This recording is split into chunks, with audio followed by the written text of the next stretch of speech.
Hello all, hope you all are doing well. आज जो हम पढ़ने जा रहे हैं उसके संदर्भ में मैं आपसे एक छोटा सा सवाल पूछना चाहती हूँ. Suppose I give you a table containing hundreds of numbers. Will you enjoy looking at it? शायद नहीं, क्योंकि numbers tells us something but they don't always help us visualize the reality behind them. अब मान लीजिए मैं आपको केवल इतना बताऊं कि किसी जिले में साक्षरता 60% है, किसी जिले में 75% है और किसी में 90% है. Now tell me, can you immediately imagine where these districts are located? कि ये जो जिले हैं जिनकी हम बात कर रहे हैं, मान लीजिए APC जिला है, तो वो कहाँ पे लोकेटेड है, कहाँ पे स्थित है. Now can you tell me immediately, can you imagine where these districts are located? नहीं ना, हम नहीं बता पाएंगे कि कौन सा जिला किस क्षेत्र में या किस स्थिति में है, कौन सा उत्तर पश्चिम में है, दक्षिण पश्चिम में है, in which direction the particular district is located. Can you simply identify any geographical pattern? हम नहीं कर पाएंगे किसी भी भौगोलिक प्रतिरूप को. यहीं पर मानचित्र हमारी जो है सहायता करता है.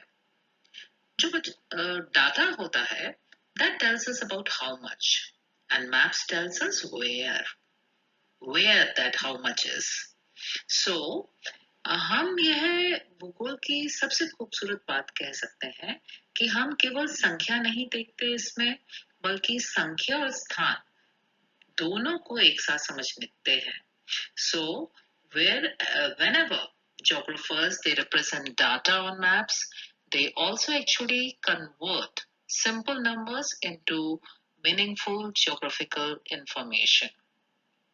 दूसरे शब्दों में हम कह सकते हैं कि जो एक टेबल है वो हमको इंफॉर्मेशन देती है, पर जो एक मानचित्र है वो हमें एक कहानी बताता है. So we can say that a table gives us information but a map tells us a story, as we have discussed earlier also. So in this slide we had studied that in the next slides we'll be studying about that why we take the help of maps in order to depict data, कि आंकड़ों को हम मानचित्र पर क्यों प्रदर्शित करते हैं. इस जो वीडियो है इसमें हम आपसे ये डिस्कस करेंगे.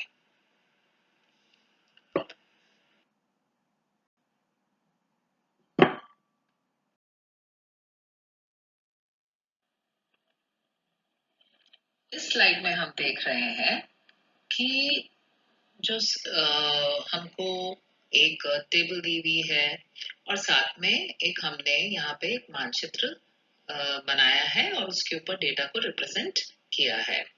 तो इसको हम समझने का प्रयास करते हैं कि इसमें आखिर क्या कहना हम चाहते हैं.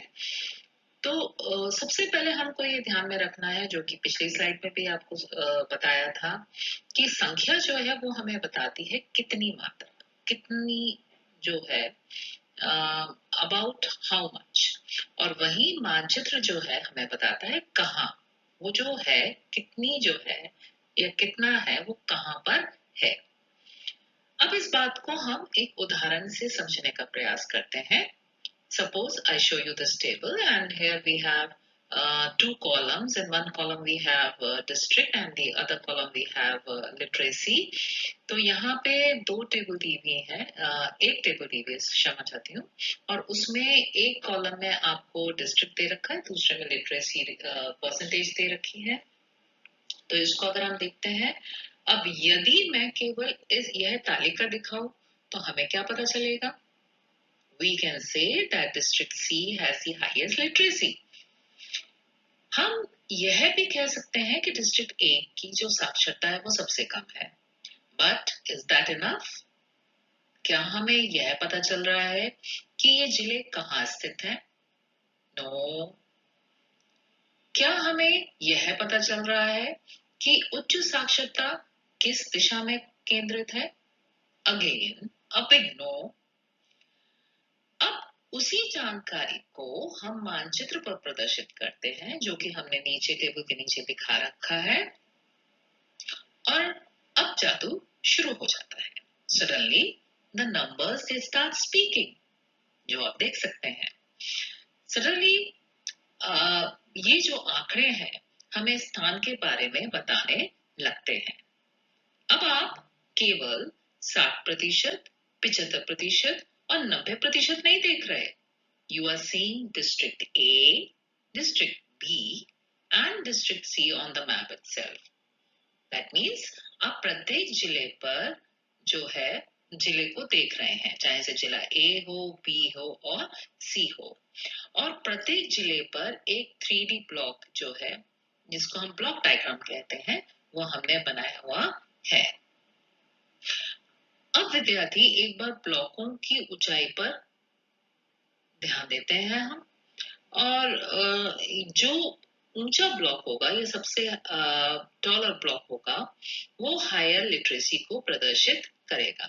तो जो सबसे ऊंचा ब्लॉक है वो सबसे ज्यादा जो साक्षरता है उसको प्रदर्शित करेगा। जो मध्यम ऊंचाई का ब्लॉक है वो कम मध्यम साक्षरता को प्रदर्शित करेगा, और जो 60% वाला है, जिला ए है, वो छोटा ब्लॉक उस पे बनाया हुआ है, और इसका मतलब वहां पे जो साक्षरता प्रतिशत है वो सबसे कम है। यहाँ पे आपको तालिका पढ़ने की आवश्यकता नहीं है। Just one glance at the map and your brain immediately understands the situation. यही तो मानचित्र की शक्ति है। Table makes you read, maps makes you see, है ना? तो भूगोल में अक्सर देखना पढ़ने से अधिक जो है वो प्रभावशाली होता है। तो यहाँ पे हम देखते ही समझ गए कि किस जिले में साक्षरता किस प्रकार की थी, इसीलिए हम जो है आंकड़ों को जो है मानचित्र पर प्रदर्शित करते हैं। यह समझने के लिए, यह देखने के लिए अंतर कि कितना अंतर किस क्षेत्र विशेष में, दैट मीन्स कहाँ कहाँ है।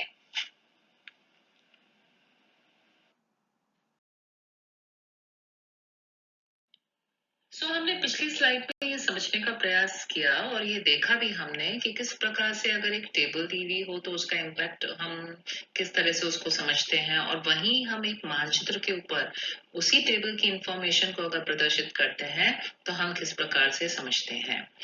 इन्हीं दोनों पॉइंट्स को लेकर अगर हम ये प्रश्न उठता है कि भाई मानचित्र को जब हम मानचित्रों पर जब हम आंकड़ों को प्रदर्शित करते हैं, when we depict data on the maps, तो उसके लाभ क्या है। मैंने आपको पिछले स्लाइड्स में भी, पिछले लेक्चर्स में भी ये कहा कि हम मानक जो है बिना लाभ के कोई भी कार्य को नहीं करते।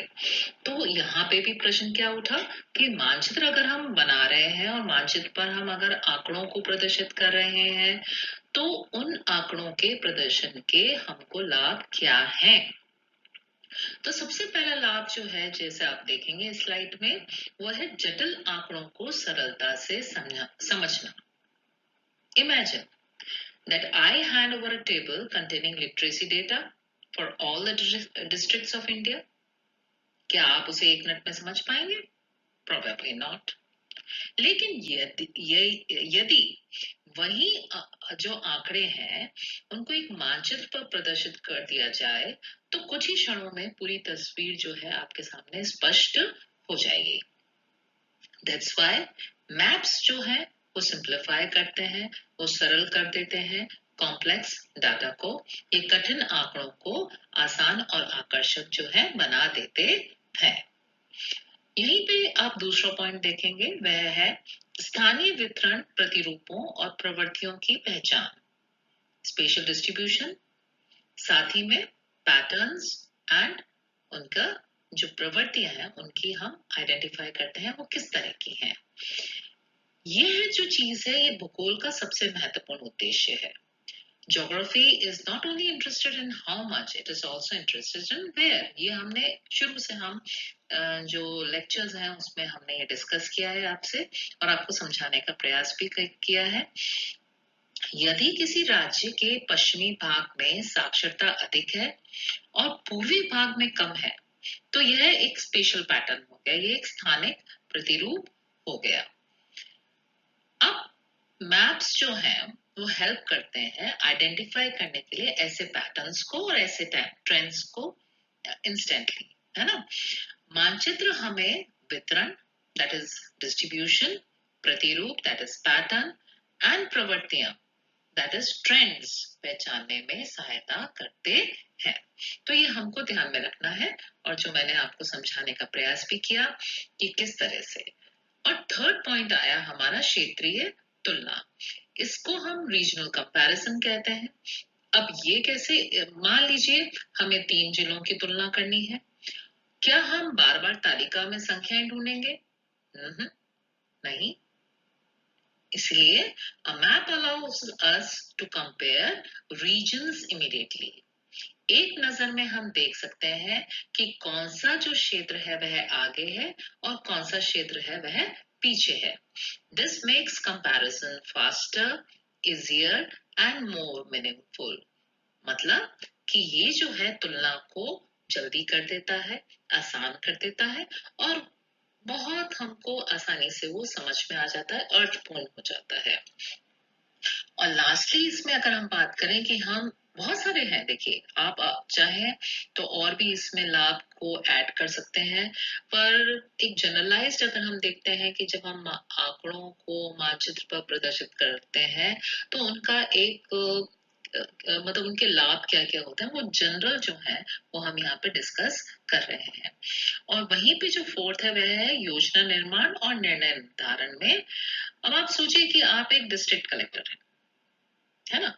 समझने के लिए हमको एग्जाम्पल्स का सहारा लेना बहुत जरूरी है, क्योंकि बिना उनके सहारे के हम समझना थोड़ा सा मुश्किल हो जाता है। तो यहाँ इसलिए मैं आपको कह रही हूँ कि इस अगर हम एग्जाम्पल से समझते हैं तो आपके सामने पूरे जिले के साक्षरता मानचित्र रखा हुआ है।